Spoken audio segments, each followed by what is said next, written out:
Thank you, Mr. Facilitator. This is a short intervention for the High Seas Alliance, and we make some suggestions which could also, we believe, shorten the document. But first, it is important to say to the delegate of Algeria, and I apologise in advance for mangling the Arabic language, Eid Morlin Said. And in response to the United States suggestion of flexibility for the day, we suggest that we meet until midnight.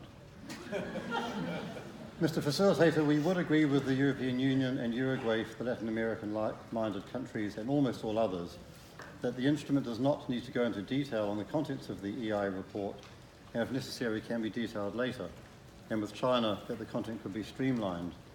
But we do believe that the agreement or an annex needs to contain enough detail to ensure a basic level of consistency and rigour amongst environmental impact assessments prepared across sectors and regions without being overly burdened by excessive detail.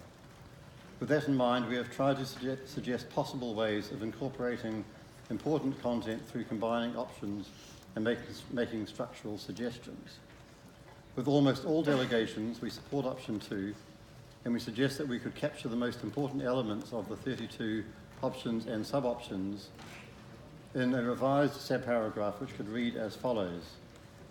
A description of the potential effects of planned activities on the marine environment, including reasonably foreseeable potential direct, indirect, cumulative and transboundary impacts of the proposed activity and reasonable alternatives, including a no-action alternative, along with a description of the worst-case scenario that could be expected to occur, a description of the methodology and sources of the information used in the assessment, including traditional knowledge, and alternative measures to prevent, mitigate, monitor, manage, and compensate for adverse effects.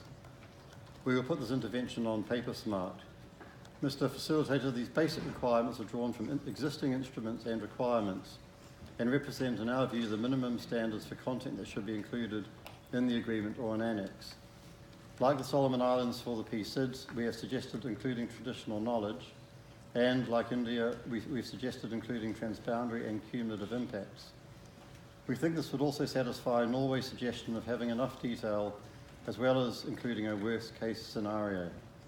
Many of us who have worked with EIAs have found it useful to describe a worst-case scenario as well as a no-action alternative. We also support Australia and New Zealand in including consultations undertaken. Thank you, Mr. Facilitator.